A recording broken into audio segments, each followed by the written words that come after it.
Okay, we're filming, ready to film now. um, so this is part two of my two parts on Sigmund Freud. First part was about psychoanalysis and basic explanation of what psychoanalysis is.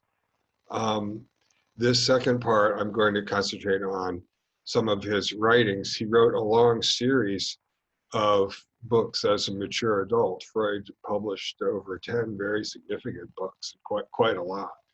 Um, and so I decided to come to you today from the basement of my mom's house because I wanted to convey this sense of kind of getting underneath the surface of things and sort of showing how things really work. And I think one of the things I want to do here is to show you, I want to identify Freud with the modernist movement, which is very psychologically sophisticated. Obviously, that would be Freud, but also the modernist movement tending to look at structures and structural explanations for things rather than conventional explanations. The modernist movement, which goes across anything from Pablo Picasso, Sigmund Freud, and we're going to talk about anthropology first here today, being a kind of deconstructive movement that way. And so, again, showing the sort of inner workings of things. And so I want to show that. And then I also want to show something that I think, and I think I was talking about this in the psychoanalysis video, I don't think that Freud is now our kind of totemic icon of psychoanalysis, crazy German psychoanalyst kind of cartoonish figure. But Freud was a social critic, and modernism, as I say, is a movement with a great deal of social criticism involved in it. It's kind of coming out of the Romantic movement.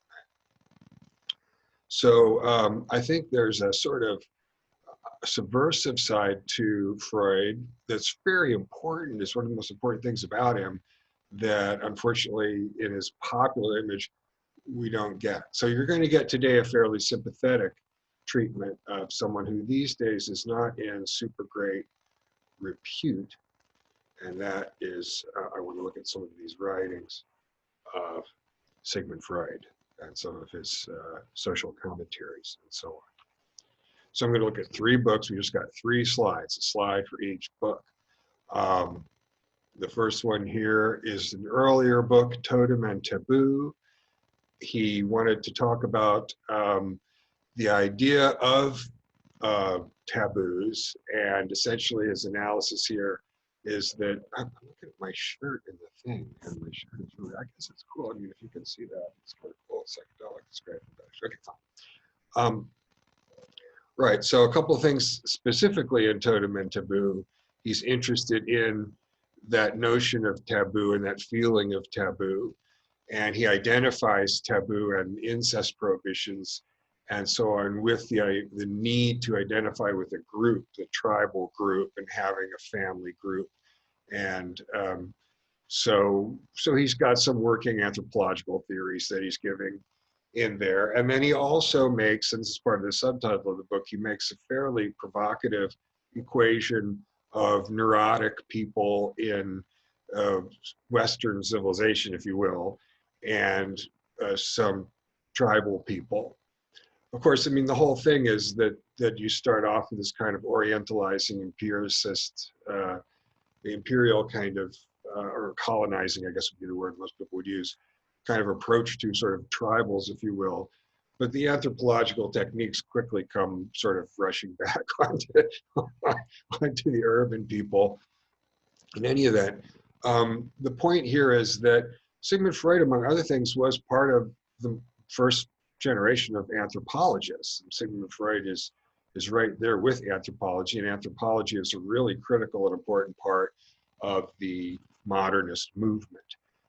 Modernism challenged the classical valorization of rationality. Remember, we were talking last time, talking about the unconscious and the irrational dimension of human beings, that if you want to understand 20th century art, one of the things you need to understand is that it is a reaction against this Platonic rationalist tradition, and that's certainly also what's going on with anthropology. Again, the thing that's going on here is saying, well, okay, but what are the real reasons? The real reasons for these family structures. Now, typically a traditional society would tell you it had the family structures it had because God made them that way, or would have some origin myth about the beginning of the world that would tell you why the families were the way that they were. But there are different kinds of family structures, and there are avunculates where the uncle is the head, and there's there's a few varieties. And what anthropologists will do, for example, is show how geography, demography, plant rotation, weather patterns will actually, that kind of very, very structural material cause will have something to do with what people take to be these very sort of sacred kind of things like family structures and religious devotions and that sort of thing. So that's the really corrosive and kind of subversive end of anthropology. Again, anthropology, a very new thing, absolutely coming up as part of the modernist movement alongside modernist literature like Gertrude Stein or Virginia Woolf, literature that looks at the internal monologue, like Henry James novels, literature that has a much higher pitch of psychological sophistication than anything that had been seen before. That's really something that's characterizing the novel as the century turns there. So, all right, and then see that psychoanalysis and anthropology, and by the way, and I really do, I not only want to mention this, but I want to telegraph it.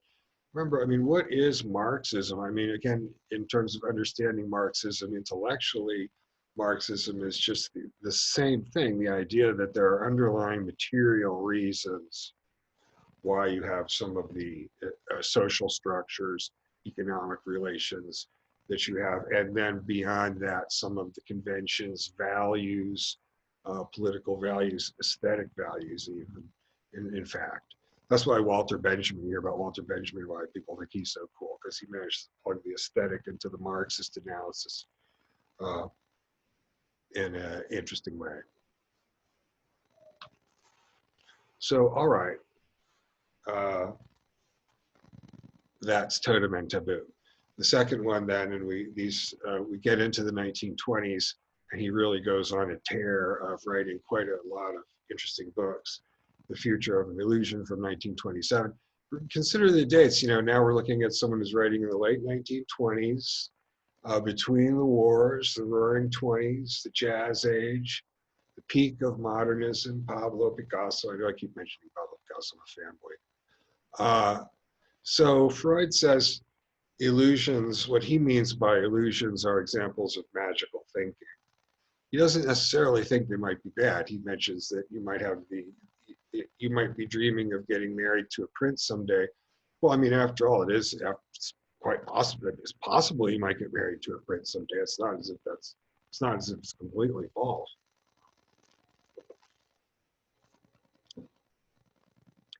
So, magical thinking, characteristic of early adolescent people, by the way, that believing something because it makes us feel better or fulfills a wish for us.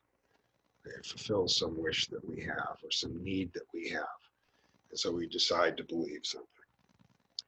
And Freud says, ta-da, that religion is an illusion of this type. I mean, just full stop, folks.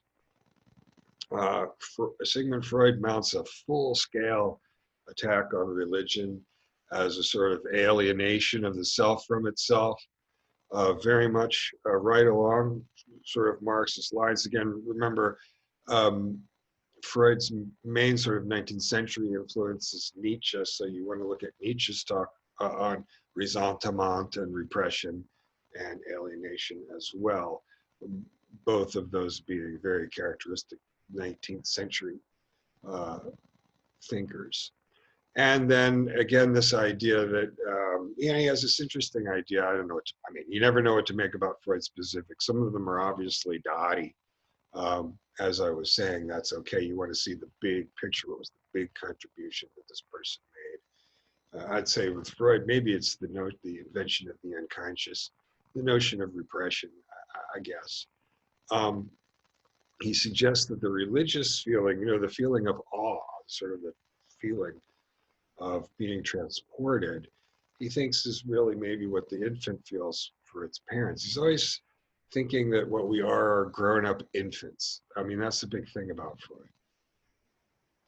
So then, and then a classic Marxist, in fact, one that is in Marx, he says that last bullet point there that in this materialistic culture, you get a materialistic picture of religion as a kind of exchange of goods. I'll give you my faith, and you give me my reward, kind of thing.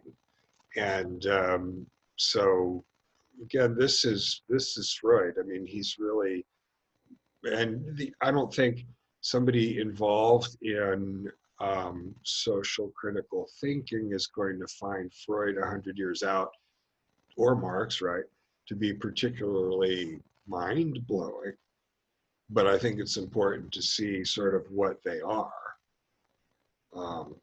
I'm neither. I mean, what am I? Am I sort of big Freudian or big Marxist? No, but what I want to show here is what are the basic contributions, and maybe if these people hadn't made them, someone else would. And you have to see what that is and see that it makes sense. It does make sense to say that economic variables are going to be important in your analysis of political structure. And that's just common sense now. But when Karl Marx said that seemed like a radical thing. It was part of the kind of technologization, if you will, of thought in the 19th century. These people were really kind of into making everything into a science. Freud was trying to make everything into medicine. So finally, the last one we'll look at then is Civilization as Discontents. I do suggest you really try and actually sort of maybe even read some Freud. He's not a terrible writer, although he has some terrible books. Jokes in the relation to the unconscious, I think, is probably his worst book, but it's so bad it's good. And so, yeah, Civilization as Discontents. We can recognize these ideas from the Romantic movement, from people like the Romantic poets like Byron, or the Romantic composers like Beethoven, from 100 years before this. And before that even, I mean, these ideas are very much like the ideas of Jean-Jacques Rousseau from the 18th century, including his kind of notion, I think, of kind of the noble savage, and if only we could decivilize ourselves, things would be better. And of course, that's sort of a theme in Nietzsche as well. So we are very much running with an anti-Platonic crowd here. Mass civilization represses the individual. Again, ever since 100 years prior to this, in the Industrial Revolution, the early 19th century, this had been just a big idea. Back for most of the history of European culture, the artist was seen as sort of a champion of the society and the culture, one of the people who was sort of expressing that. And it was really sort of after the French Revolution, and you got the Industrial Revolution about 200 years ago now, that you first get this notion of the artist as this kind of alienated, marginal character who's producing valuable insight through his or her alienation and marginalization, dressed all in black and smoking cigarettes. And that, and that is a very latter day notion of what the artist is in society. And very much expresses and reflects this general romantic and modernist critique of the bad effects of conformity in mass society, mass distribution and production on individuality.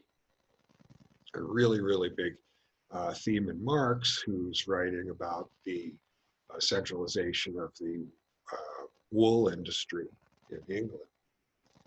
All right, so mass civilization represses the individual. Newsflash, right, but yeah, okay. Nietzsche, the irrational, uncivil person is tamed and made harmless. There's a funny side to Freud, because he'll talk about how human beings are really these bloodthirsty savages who want to kill their father and make soup out of his head, kind of stuff. And then the next thing he does is he says, and we should not be so repressed. I mean, we got to let it all out here, people. And I think, really? I mean, I don't know. I mean, you see. So And Freud does have a very negative view of human nature, by the way. That's another thing about Freud that sort of gives me pause. But the thing that I agree about with Freud and with modernism in general, you know, from Spain, is saying that, look, a really basic part of human nature is our irrational side, our, if you want, our emotive side, although you don't have to separate thoughts and feelings. That's just a mental formation too. And he says wars are consequences of mass, and so are, you know, cathedrals and symphonies and, you know, nuclear bombs, and, you know, it's just because everybody's not, you know, doing, you know, what enough kind of deal. I mean, that's, you know, and it's, I mean, but it is not a bad, I mean, it's really not a bad theory, except sometimes looking around and like TV and Facebook and stuff, I wonder if we haven't actually maybe, here's just a parting thought, and I'll set you up with some more stuff to study.